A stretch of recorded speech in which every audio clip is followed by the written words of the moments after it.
അവർക്കും ഗേളി മീഡിയയിലേക്ക് സ്വാഗതം. എൻ്റെ ചാനൽ ആദ്യമായിട്ട് കാണുകയാണെങ്കിൽ സബ്സ്ക്രൈബ് ചെയ്യുക, സപ്പോർട്ട് ചെയ്യുക. നിങ്ങളുടെ വിലയേറിയ അഭിപ്രായങ്ങൾ കമന്റായി രേഖപ്പെടുത്തുക. അതുപോലെ തൊട്ടടുത്തുള്ള ബെല്ലൈക്കൺ കൂടി അമർത്തുക. അപ്പോൾ ഞാൻ വീഡിയോസ് ഇടുമ്പോൾ നോട്ടിഫിക്കേഷൻ നിങ്ങൾക്ക് ലഭിക്കുന്നതായിരിക്കും. അപ്പോൾ നമ്മുടെ കൃഷ്ണഗാഥ സീരിയലിൻ്റെ എപ്പിസോഡിലേക്ക് പോയാലോ.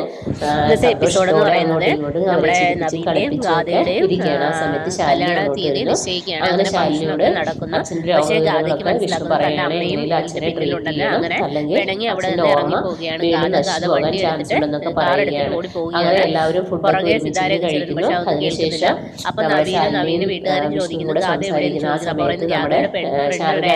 അതുകൊണ്ട് പോകേണ്ടി വന്നു. അങ്ങനെ പോയി എന്ന് പറയുന്നു.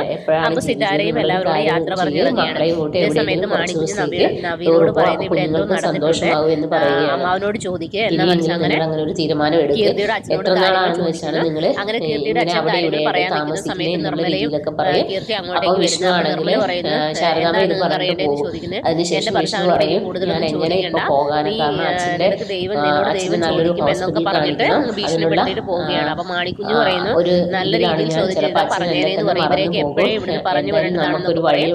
അപ്പൊ നവീൻ പറയും ചിലതൊക്കെ നമ്മള് സഹിച്ചേ പറ്റുന്ന ഒരു കുടുംബമായതുകൊണ്ട് എന്നുള്ള രീതിയിൽ ഇങ്ങനെ നവീൻ പറയുകയാണ്. അങ്ങനെ നമ്മുടെ ഗാഥയാണെങ്കിൽ വണ്ടി എടുത്തിട്ട് ഭയങ്കര സ്പീഡിൽ പോവുകയാണ്. അപ്പൊ സിതാര വിളിക്കുന്നു, സിമി വിളിക്കുന്നു. പക്ഷെ നമ്മുടെ ഗാഥ ഫോണൊന്നും എടുക്കുന്നില്ല. ഇതേ സമയത്ത് നമ്മുടെ കൃഷ്ണയും ഗോപാലനാണെങ്കിൽ ലോട്ടറി വിട്ടുകൊണ്ടിറങ്ങിയാണ്. അങ്ങനെ കുറെ ലോട്ടറി ബാക്കിയാവുന്നു. അപ്പൊ വേറെ സ്ഥലത്തേക്ക് ഇങ്ങനെ ചെന്ന് നമുക്ക് ഇരിക്കാമെന്ന് പറയുന്നു. ആ സമയത്ത് നമ്മുടെ ഗോപാലിന് ഒരു കോള് വരുന്നു, നീ ഇങ്ങോട്ടേക്ക് വാ, ഇവിടെ നീ അന്വേഷിക്കുന്ന അവരുണ്ടെന്ന് പറയും. നമ്മുടെ കൃഷ്ണയ്ക്ക് പൈസ കൊടുക്കാനുള്ള പുള്ളിക്കാരി അവിടെയുണ്ട്, എത്രയും പെട്ടെന്ന് അങ്ങോട്ടേക്ക് വരാൻ പറയും. സുന്ദരി അവിടെയുണ്ടെന്ന് പറയും. അപ്പൊ പറയും ഞങ്ങൾ വരാമെന്ന് പറയും. അങ്ങനെ അവരുടെ അടുത്തേക്ക് അവർ പോവുകയാണ്.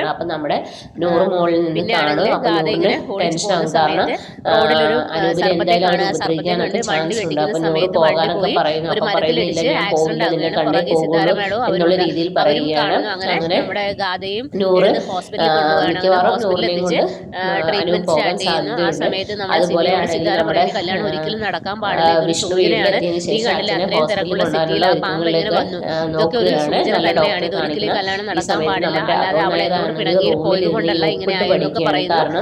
അങ്ങനെ സിതാര പറയുകയാണ് മകളുടെ അടുത്ത് അതുപോലെ കണ്ണു തുറന്നപ്പോൾ മകളുടെ അടുത്ത് ചെല്ലുന്നു. അപ്പൊ നമ്മുടെ ഗാഥ പിണങ്ങിയിരിക്കുകയാണ്. അപ്പൊ പറയുന്നത് എന്നോട് പിണങ്ങല് എന്നൊക്കെ പറയുന്നു. പക്ഷെ അതൊന്നും കേൾക്കാൻ ഗാഥ തയ്യാറാകുന്നില്ല. ഗാഥ ഭാഷയിൽ തന്നെ അതിനുശേഷം നമ്മുടെ ഗാഥയും സിതാരയും ഇവരിങ്ങനെ വണ്ടി ഓടിച്ചു പോകുന്ന സമയത്ത് നമ്മുടെ കൃഷ്ണയും ഗോപാലനും മറ്റൊരു തപ്പി അവിടെ സുന്ദരിയുടെ അടുത്ത് ചെല്ലുന്നുണ്ട്. അങ്ങനെ സുന്ദരിയെ പിടിച്ചു നിർത്തുകയാണ്. എവിടെയെന്നൊക്കെ ചോദിച്ചു. ആ സമയത്ത് അതെല്ലാം കഴിഞ്ഞ് അവരിറങ്ങുന്ന സമയത്ത് ഈ സിതാരയുടെ കാറിന്റെ മുമ്പിൽ പോയി നമ്മുടെ കൃഷ്ണ പെടുകയാണ്. സിതാരയുടെ വണ്ടി കൃഷ്ണയ്ക്ക് ഇടിക്കുകയാണ്. പക്ഷെ അവർക്കൊന്നും സംഭവിക്കുന്നില്ല. പക്ഷെ നമ്മുടെ സിതാര ഇങ്ങനെ ഞെട്ടിത്തെറിച്ച് നോക്കുമ്പോൾ നമ്മുടെ ഗാഥയുടെ അതേ മുഖം തന്നെ കാണുകയാണ്. അങ്ങനെ ഞെട്ടിത്തെറിച്ച് നിൽക്കുന്ന സീനാണ് നാളത്തെ എപ്പിസോഡിൽ. അപ്പൊ നാളത്തെ എപ്പിസോഡിന് എല്ലാവരും വെയിറ്റ് ചെയ്യുക. അപ്പൊ okay bye bye, thank you.